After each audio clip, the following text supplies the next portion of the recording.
Okay, so now I would like to introduce Chris Bailey, and as I mentioned, Chris is from the World Health Organization, and he's the Arts and Health lead at this organization. And in his younger days, he was a professional actor, and he's also been a playwright and a director. And that was in New York previously, before he moved into philanthropy and public health. And for the last 20 years, he's worked at the WHO, and most recently spearheading the Arts and Health Programme.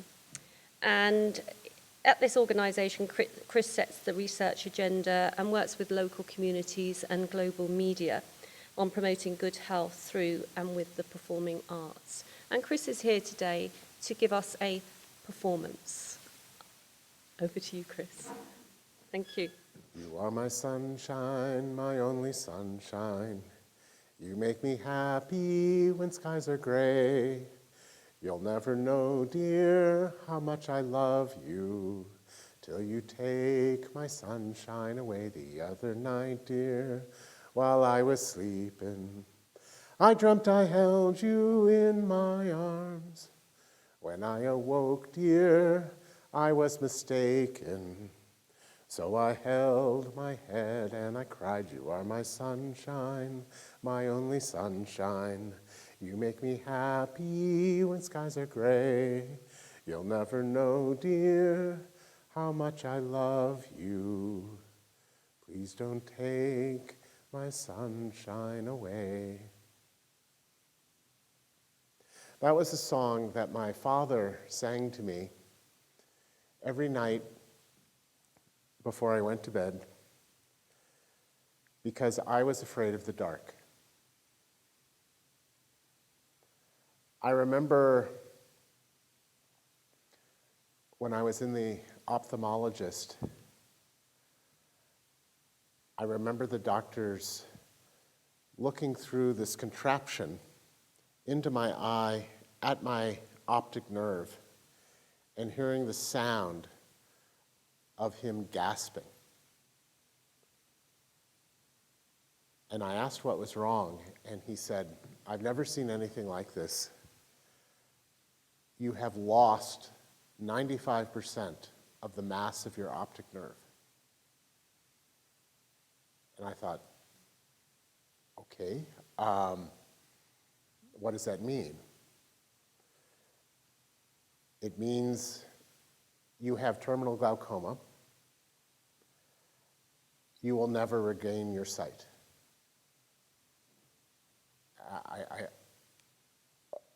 Okay. Is there anything we can do? Is there anything I can eat? Is there any exercise I can do? No, you're not listening to me.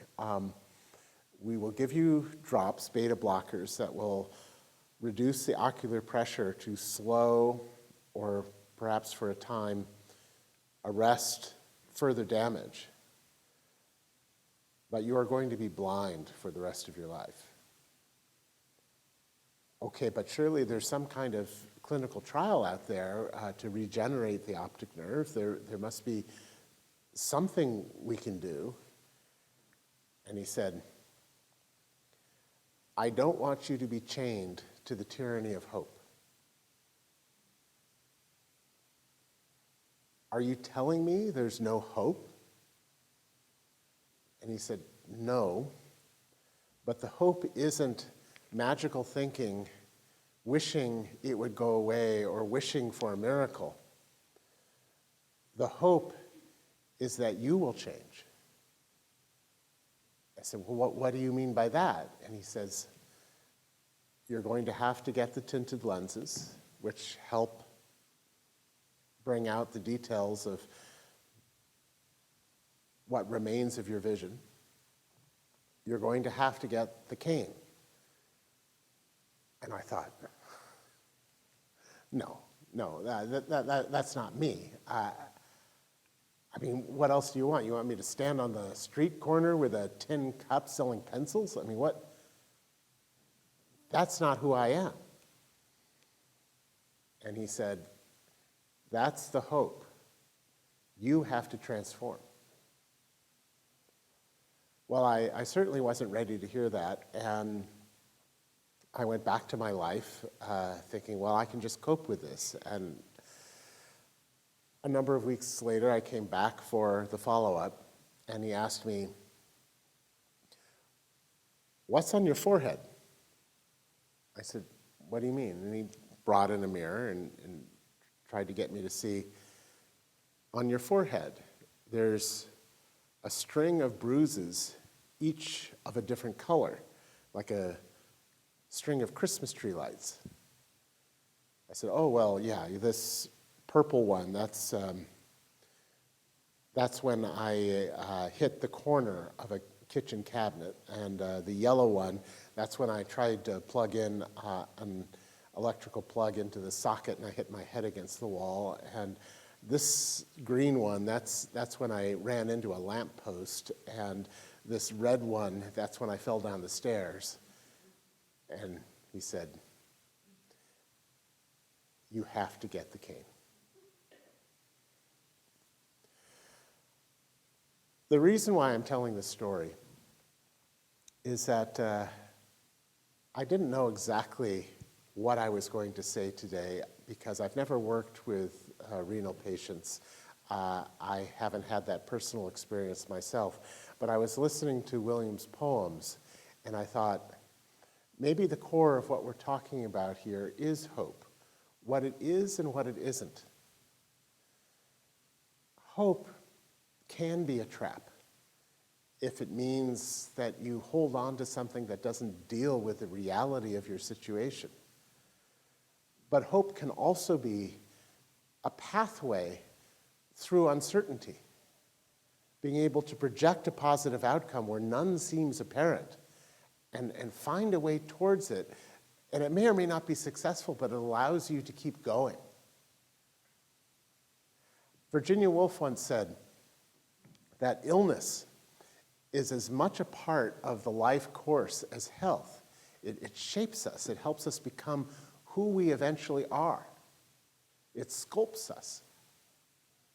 And I began to imagine when hearing that of the plains where I grew up in the US, the Midwest, and the flatlands, not unlike some of the land that I saw driving on the highway from Waterford here to Belfast yesterday. And when a river runs through it, it begins to, over time, carve into those plains, and what over the millennia gets revealed is a canyon. And you can look at that as a wound, or you could look at that as an insight into the past of the land and the stories that it has to tell and the beauty of it, and to stand in awe of it.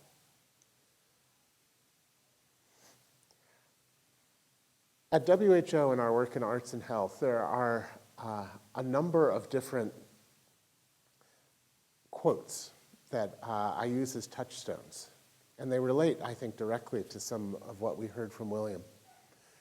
The first operative quote is from Carl Jung, the Swiss psychologist, who said, "Loneliness is not the absence of people. Loneliness is the inability to express what matters to you most." And I think this is really important because too often in the arts and health world, we fall into the temptation to believe that what we are doing offers a cure. No amount of arts and health is going to regenerate my optic nerve. No amount of arts and health is going to make the kidney magically appear for William. But what it might do is, through that uncertainty, give us a context, help us find comfort, even in a temporary way, and make a connection. And given my inexperience in this particular field, I began to think, what is relevant in my experience, both in the work that we do at WHO and in my personal experience, to people in this situation, using my ability to empathize and project, and to see if it might make sense. And Where I landed for this particular moment is this notion of creativity and confinement. When one finds oneself confined, and there is no immediate way out, how can we escape? How can we find comfort in that situation? And certainly people on dialysis face that not just in the 3 times a week for the 4 hours that they're undergoing treatment, but psychically all the time. And in my experience, confinement in that case can take the shape of many things. When we say loneliness is the inability to express what matters to you most, that inability could come from a physical inability, a wound, an accident. It could be a psychic inability. It could be the emotional result of a traumatic or extreme adverse event. That could be an illness. It could be an accident. It could be violence. It could be an unequal power relationship where you feel that you can't express yourself because of the social consequences if you do, with your boss, with a government, with any other position of authority. It could be a confinement in your sense of time. It could be literal confinement. You could be imprisoned. There are many different aspects to this. And trying to think of how do we let that genie escape that bottle, the one line that rings in my head when I think about this is from a Wordsworth sonnet, which in its first line says, "Nuns fret not at their convent's narrow cell." What does that mean? That means that those nuns, or perhaps any of us, always have a choice. We can see the confinement as a prison, or we can see it as a womb, a place where we create. And that fundamentally is the choice that all of us have all the time. Our bodies themselves can feel like a prison for many different reasons. Can we transform that body into something that creates? So I'm going to give a few examples of situations of confinement in different dimensions of groups that we've worked with at WHO. And then I'll bring it back to my situation. And I talk about my situation not because it's any more evocative or sympathetic than anyone else's, but I simply don't have to ask permission to tell that story. So why don't we first begin? Well, why don't we begin at the beginning? The first moment of confinement. I just talked about that dichotomy of, is our body a prison or a womb? Let's go back to those first vestigial, primordial, not even memories, but sensations of being in the womb. What did we hear? We heard the heartbeat. We heard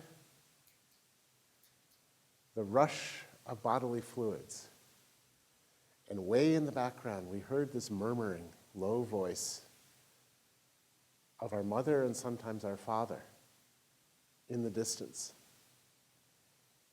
And it's been shown that the timbre of the mother's voice from the perspective of a child in the womb, the closest musical equivalent is the cello.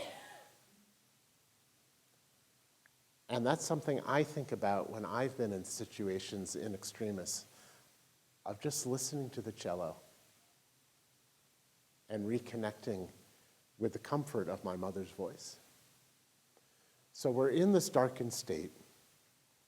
We, like the dialysis patient, have the cord that is keeping us alive. And then that day comes when suddenly we're evicted from that Eden into this world of noise and chaos and cold. And it is such a terrifying, traumatic moment that it makes us scream.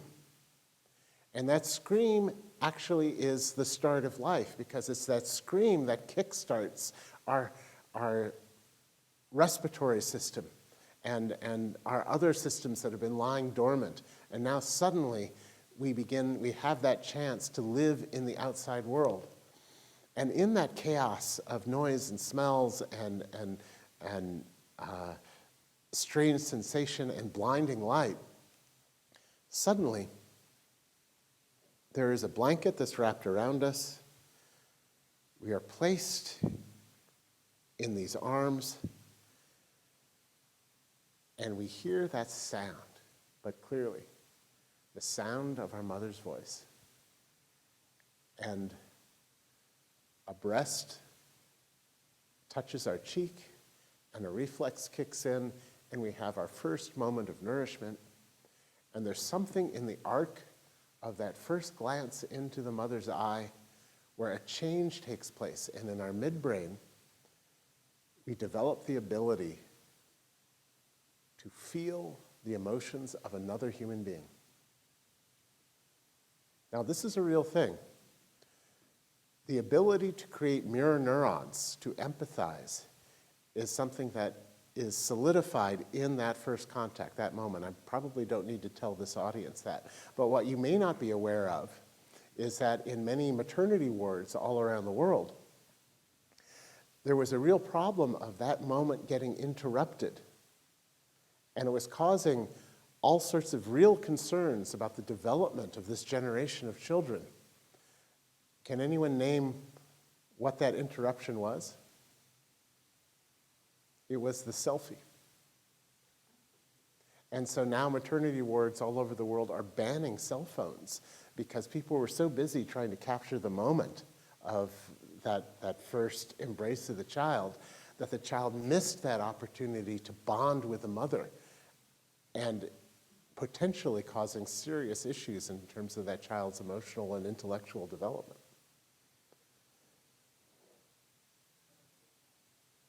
There are 4 stages of empathy. The first stage is sympathy. It's an intellectual understanding of what someone is going through. If I'm passing somebody in the street asking for money who's homeless, I might give them a quarter because I understand their situation. But what I'm really thinking is, thank goodness it's not me, right? The second stage of empathy is empathy itself, and that's that situation where you have the mirror neurons in the midbrain. You literally begin to feel what the other person is feeling. And in the magic circle of the theater, where we have this moment of shared attention, it's been shown that our heartbeats begin to synchronize, that MRIs that have been done on an audience show that the emotional states begin to harmonize, that empathy is a real thing, and that there are those that actually don't develop that ability or as well for whatever reason, including having that first moment of bonding being interrupted, and that can lead to sociopathy. But simply having empathy doesn't necessarily mean that you do anything. That's the third stage of empathy. That's called compassion. And it comes from the Latin root compassio, which means struggle together. That's where you go beyond feeling what somebody else feels, but you begin to identify with a common goal. And in South Africa, they have this notion of Ubuntu, which I think captures it well, which means your success is my success. your failure is my failure, where you find that there is a common goal. And there's a fourth stage of empathy, which I won't name right now, and perhaps we'll get to later in the performance. But it does beg the question, where did this state of compassion come from? I mean, we don't really see it much in the animal world. There are a few examples, like with elephants, some cooperative behaviors. But where does it come from in human history? And if you look at the anthropology and the fossil record, you can isolate it to a single moment about 70,000 years ago at the midpoint in the brief life of our species, where two things happened at about the same time. The first thing that happened was in cave paintings. There had been cave paintings for literally millennia prior to that moment. But for the most part, all over the world, they were relatively in the same style. They were relatively realistic. They were figures of humans hunting or going about their daily lives, but pretty straightforward. And there was no progression of artistic style for thousands of years. And yet 70,000 years ago, there was the first example of a human figure with an animal's head. It was the first work of the imagination, something that does not exist in nature. And about the same time in the fossil record, you have the first record of a healed femur. Now let's think about that for a moment. Up until that moment in the history of life on this planet, if any creature had a wound as grievous as a broken femur, it would be left behind to die. Because to do otherwise would put the clan at risk. So what needed to happen in order to heal that femur? Well, several things. The first thing is, you had to imagine that that femur could be healed. Secondly, you had to imagine a technique by which you could heal that femur. Thirdly, you had to imagine that there was a value to the clan of helping this vulnerable individual get back to health. It's no coincidence that this happened at about the same time as the first works of imaginative art. Hope is a creative act.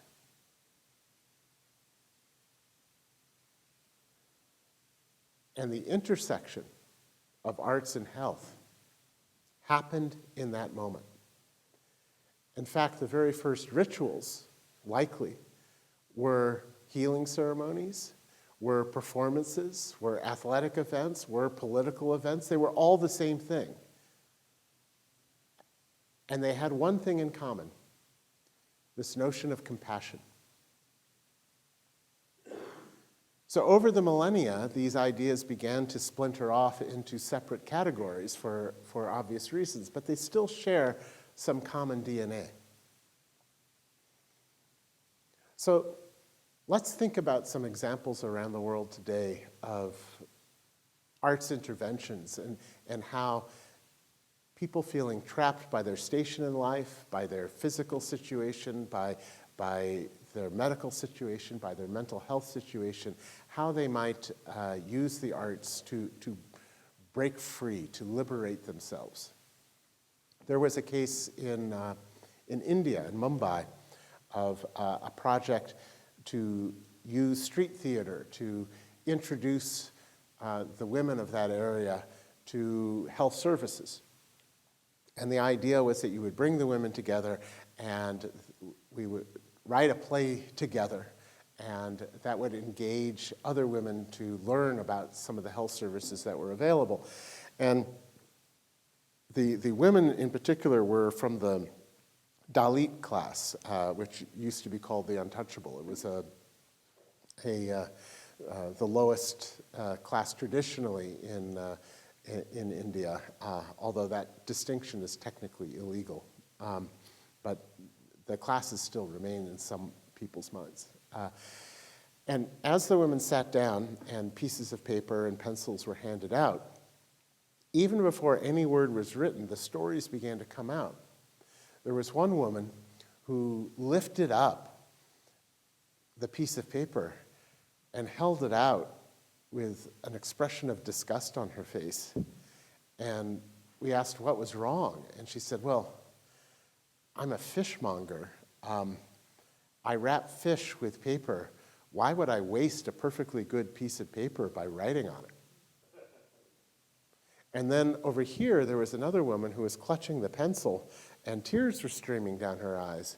And we asked her what was wrong, and she said that when she was placed into an arranged marriage when she was 13 to a man who was a decade older than her, she was told on her wedding day that she was forbidden to ever hold a writing instrument ever again.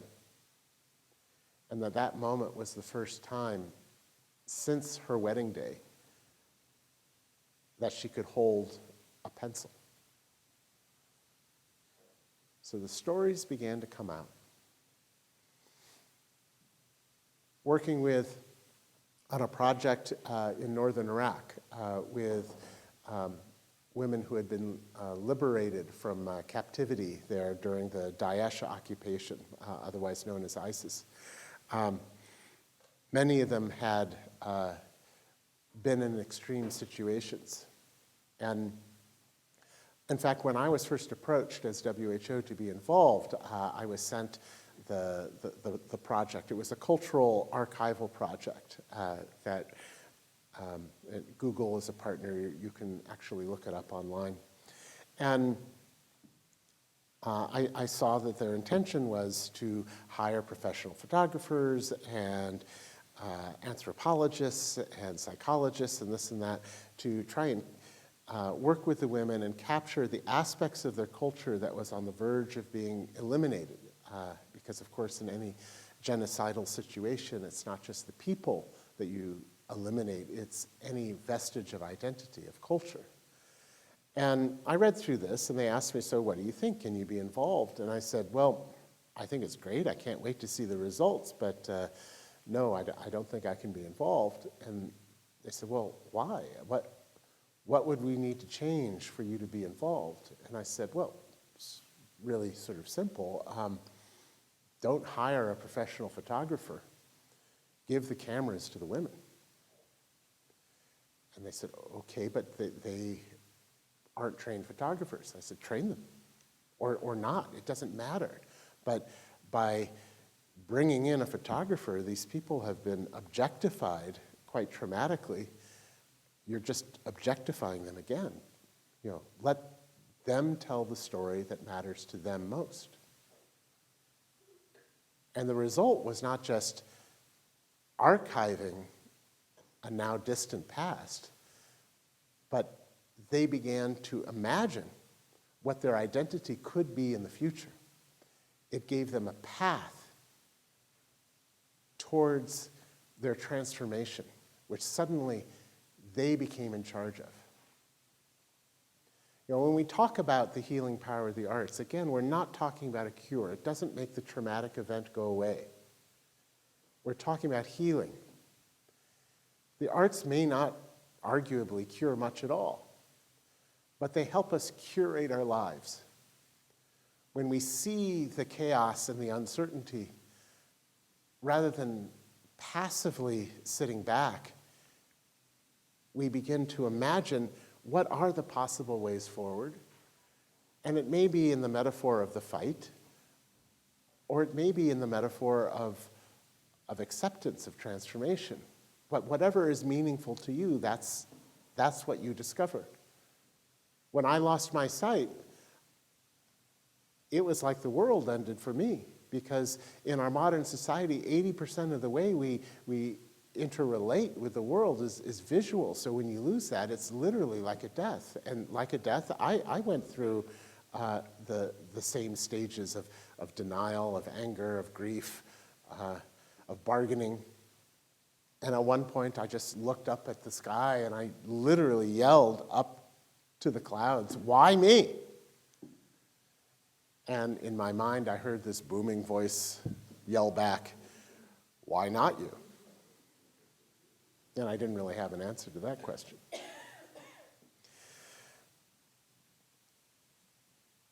In working with these populations at the community level and the hospital level, it isn't always an issue of releasing trauma or heavy emotions. Sometimes it can be quite light.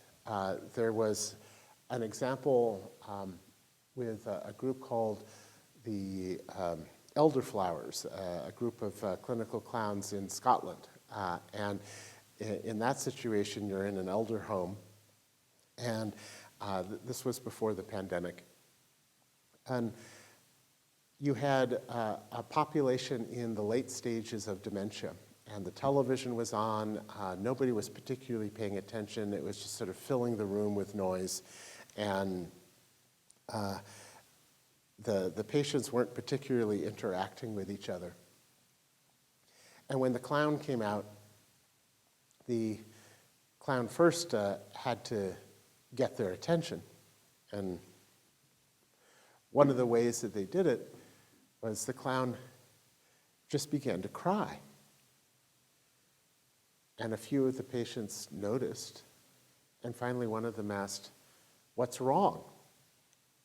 And the clown said, "It's Valentine's Day, and nobody sent me a Valentine." And way in the back, of course, an Irishman got up, went down on one knee, and began to sing an Irish ballad. Now, this man had not interacted visibly with anybody in weeks. There was something about that moment, that connection, that at least temporarily awoke his personality. Did those damaged neural pathways of his Alzheimer's repair? No. Well, what did happen? Well, we've seen in programs around the world, for instance, at the Museum of Modern Art, bringing in dementia patients into hospitals, interacting with the paintings in a facilitated way, these moments of recognition, of connection, of memory, of being affected. And it is inappropriate, I think, to measure success in terms of whether or not that was a sustainable cure. It isn't. The medical end to their journey did not change. But sometimes you don't measure anything as bluntly as, is it cured or not? But you literally measure in terms of moments. And there's a whole scale in terms of dementia, of measuring moments. My own father-in-law was a pianist. And he was trapped in this confinement of broken time. He had this pained expression on his face all the time, as if he was just waking up from a dream, didn't quite know where he had come from, wasn't sure what was going to happen next, and it was this pained expression on his face all the time. One of his habits was he carried all of his possessions in a money belt, and several times a day he would suddenly have to take out all of his money and identification and put it on the table and just make sure it was there and then put it back. And it was this sense that things were slipping through his fingers all the time because in his particular kind of Alzheimer's, it was affecting his temporal lobe, and he was losing the sense of linear time. When we would bring him, this is a musical anecdote, so that's totally appropriate, to a piano, he not only did not recognize what a piano was, he couldn't remember that he ever could play. But we would put his hands on the keyboard, and suddenly the muscle memory would kick in, and he would play, not perfectly, but he would play. And most importantly, the expression on his face calmed. And as he went into the musical flow, there were parts of his personality that started connecting to the music, to us listening, to his memory of enjoying it. And it was this reprieve, not only for him, but for the caregivers around him. So what is going on there if it's not a cure? Well, what we do know from the MRIs is that the damaged neural pathways don't change in that deep aesthetic flow. But music and many forms of deep aesthetic experience are actually an all-brain effect. You see many parts of the brain lighting up simultaneously. So what we think is happening is that because different parts of the brain are activating in that deep aesthetic flow, the sensations find a pathway that works. They find a detour, and it's temporary, it doesn't last, but it happens in that moment. That it's because it's a full brain experience. The other thing that's important, I think, about this deficit, and I'm a firm believer in what Oliver Sacks used to write about, that the brain is such a beautifully complex mechanism that it's almost impossible to understand the way it works until something goes wrong. I was reading a number of months ago some of the essays of the Baroque composer Jean-Philippe Rameau, as one does. And he played the harpsichord because the piano hadn't been invented yet. And as you are aware, the harpsichord doesn't play chords, it plays individual notes. And he was reflecting on the experience of playing the harpsichord, and he was struck by the fact that when you play a note, the sensation is you still have a memory of the note that was just played, and you have an anticipation of the note that's about to be played, and it's already forming a chord in your mind. And I began to think about that in terms of what's happening neurologically and biochemically when we listen to music. That when we have a line of melody, there is an anticipation in that rhythm that's repeated and varied that creates this anticipatory effect, which then triggers a dopamine reaction to heighten that pleasure. And then as the key modulates and it changes into something that is beautiful, unexpected, yet makes sense with what's gone before, the chemical change switches to oxytocin, where you get that sense of awe and pleasure, but also that's the bonding hormone. It creates community.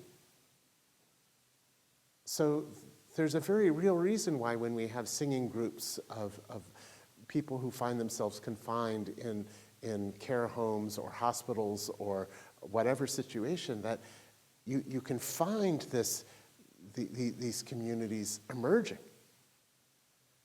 And when you think about our conception of time, the temporal lobe is a wonderful gift from evolution. It allows us to have a conception of the past that we can learn from and a conception of the future that we can plan for. But it comes at such a terrible cost, because with that conception of the past is a painful sense of loss. And with that conception of the future comes this terrible sense of dread that we all have felt. And in our society, where we're living less and less in the present moment and more in the past in terms of what we've lost, and in the future in terms of what terrible things might happen, the Buddhists were right. That is the source of most human suffering. And yet, in that example from Rameau, it may be that music actually heals broken time. That in imagining that chord of the memory of the past, the anticipation of the future, and the deep attention to that present moment, we actually put the past and the present and the future into a harmonious whole again as a single experience. And this is, I think, part of the healing dimension of the arts, bringing us to that moment of shared attention where what we've lost and what we dread become healed by accepting the present moment completely.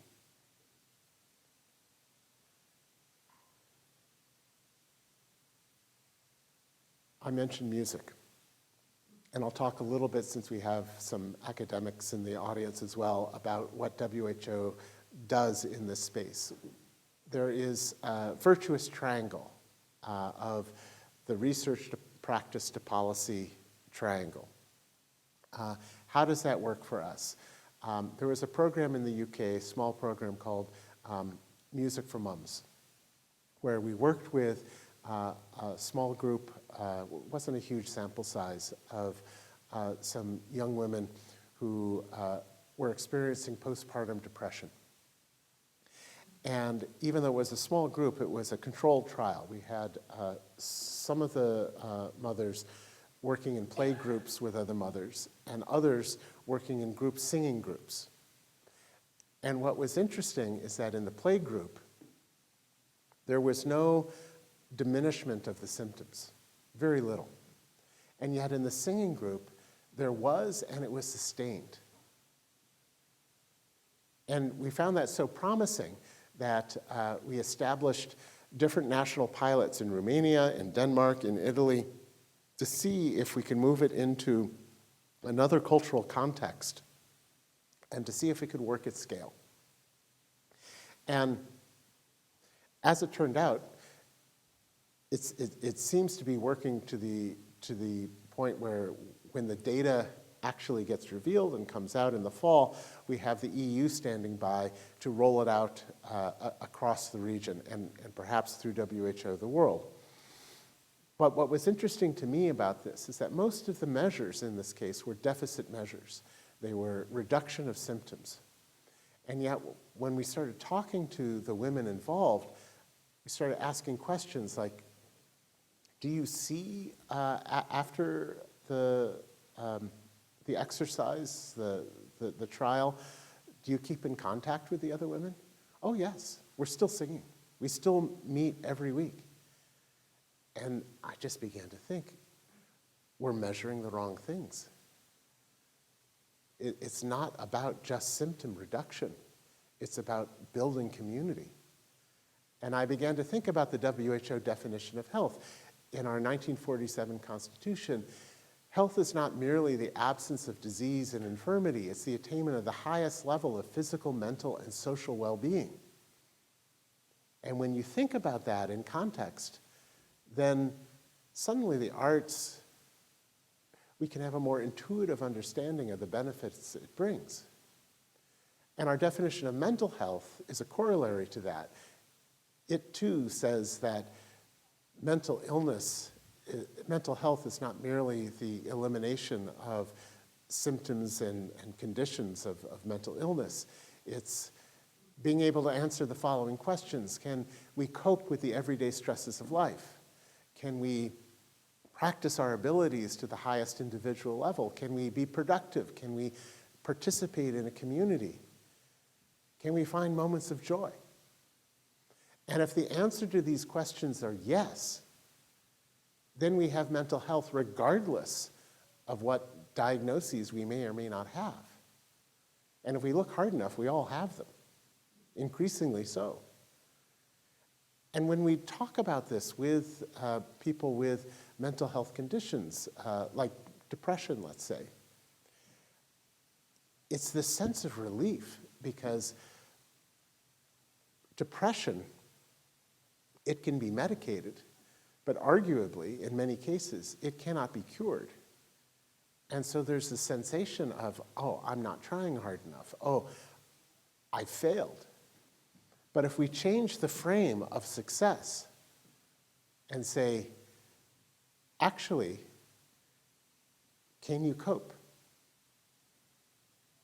Can you practice your abilities? Can you be productive? Can you participate in a community? Is it possible to find even moments of joy? that suddenly seems attainable. And that gives hope. That it's not about the elimination of the condition. It's not merely about surviving, it's about thriving. The question isn't, are we going to, die one day? We all will of something. The question is, have we ever lived? That's where the arts can come in.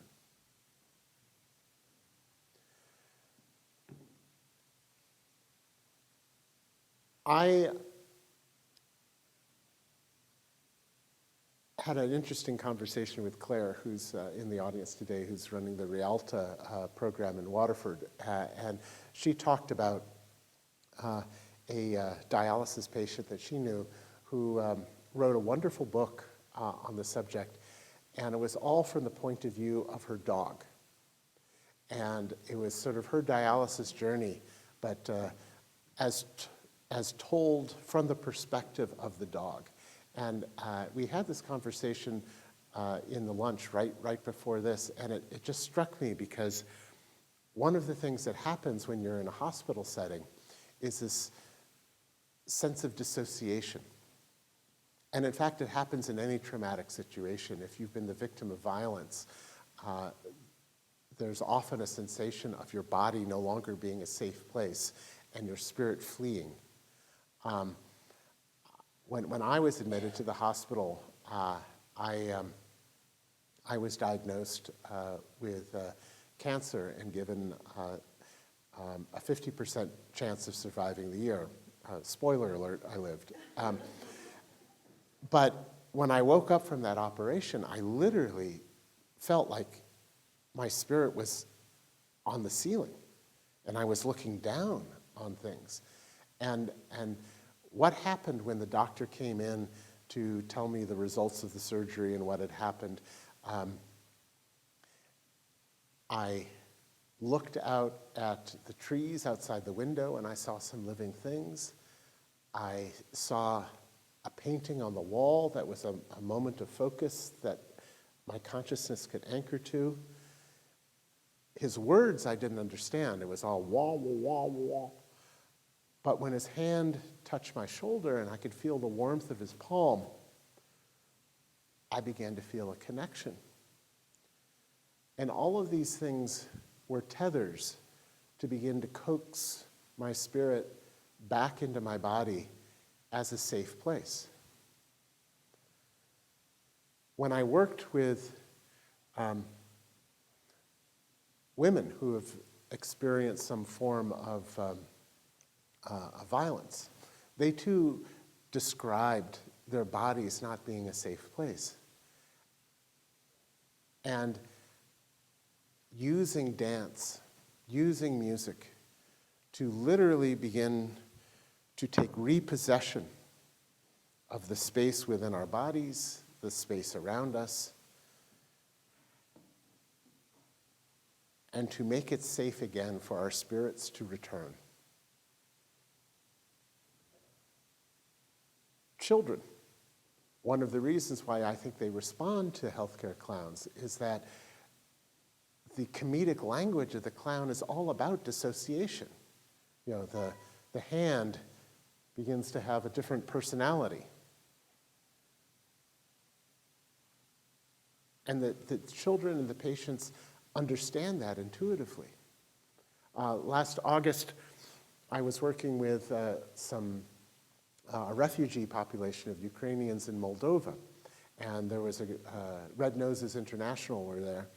And the children, many of them had dark circles under their eyes. They hadn't slept well in who knows how long. The uncertainty that this population was facing was just palpable. You could feel it in the air. And when the clowns started going into their routines and blowing soap bubbles and then handing the bubble blowing to the children, and they began to see the bubbles and hearing the gentle songs. And then, of course, there was that moment of the first pratfall where one child gave themselves permission to laugh. And then pretty soon, it became a wave amongst all the children, and almost like a rain hitting a parched desert land, the smiles began to erupt like spring flowers. And then the mothers began to cry because they hadn't heard that sound of laughter in months. That's a healing power. And sometimes we forget the power of humor.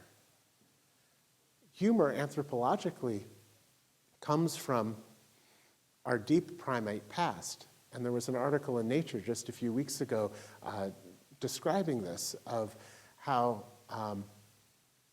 primates in the clan will have a threat, and then they put out a warning call, which immediately produces a cortisol and adrenaline reaction in the clan to either meet the threat or run away from it quickly. And yet, if it was a misunderstanding, like a false alarm, there's this high-pitched chatter that the person discovering the false alarm will do, which sends out a signal to the rest of the clan where they repeat the high-pitched chatter, and the adrenaline and cortisol levels immediately drop, replaced by oxytocin, where you have this sense of elation and connection. They think this might be the origin of humor. It's an all-clear signal that reduces the stress hormones and creates the bonding. And interestingly, there would be some outliers in the clan who became so enamored of this biochemical effect that they would create false threats that were clearly false just to get that reaction again, and those were probably the antecedents of the first comedians. But the healing power of humor is something very real. And in the case of clowning in a pediatric environment, there was a study done at the University of Haifa that showed that when clowns were used with children against a control group where no clowns were used, the cortisol levels dropped to such a degree that it actually improved the outcomes and the recovery time of the children. So it has a very real effect, measurable effect. So in my case, I was seeing my work taking off around the world in a variety of different ways. The Arts and Health program has grown exponentially in the last few years. We just last week in New York established in a press conference the launch of our Arts and Health Lab, where we have built up a network of research centers around the world to look at the evidence base for the health benefits of the arts, to quantify it, and to eventually work with UNESCO to, in 5 years or so, bring together all the ministers of health, all the ministers of culture to present the evidence and recommendations, and ideally trigger a huge investment in the arts, not for cultural preservation, not just for the creative economy, but for the health of individuals and communities. And we're already seeing that movement taking place in countries with the new culture policy in Australia, the launch of the Rialta program last week in Waterford, the first national Arts and Health Resource Center, I believe, in the world, is happening right here in Ireland.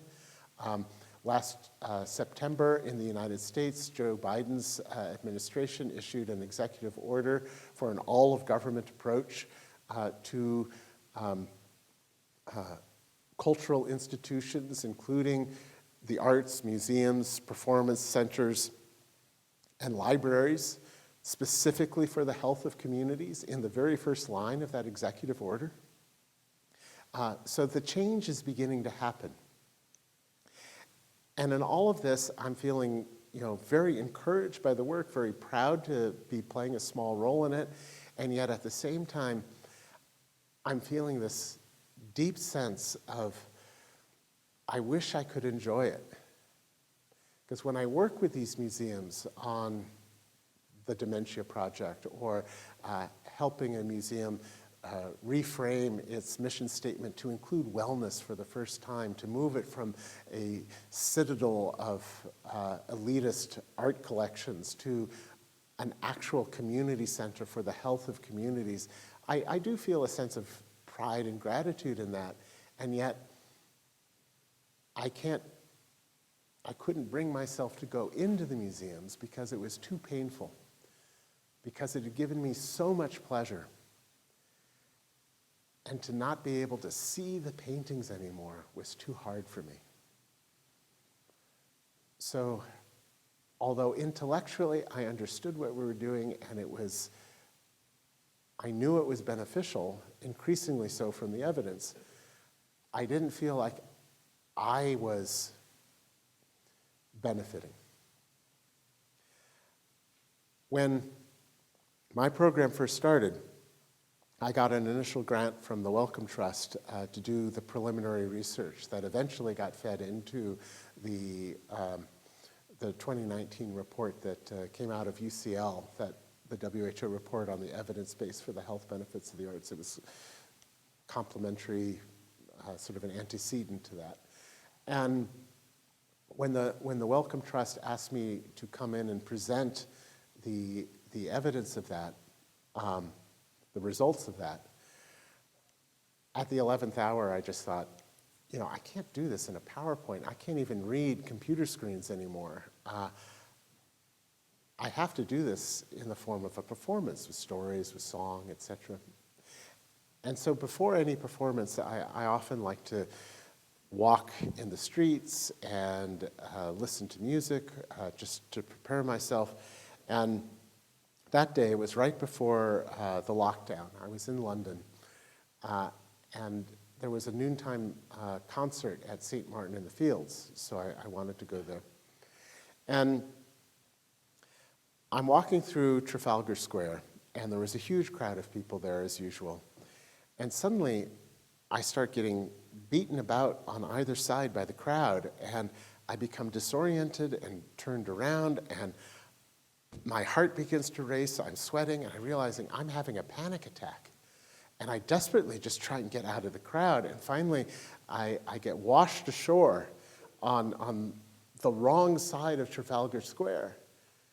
And I realize that I've ended up right in front of the National Gallery, the very type of place I've been trying to avoid for years. But to escape the crowd, I go in as just a refuge. And I start just wandering around to calm down, and I end up in this gallery, and I sense these monumental paintings, and I'm trying to figure out what they are, and just from the patterns, I'm kind of eking out scenes of clouds, of mist, of storm, of waves, and ships, and I realize, oh, I'm in the Turner Gallery. And then at that moment, I began to taste what I thought was salt spray. Was that from the wave? Was that from the mist? No, it was the tears streaming down my cheek, because I realized that the way Turner saw the world was identical to my glaucoma. And for the first time, through Turner's view of the world, I could imagine that the way I see the world could be considered beautiful.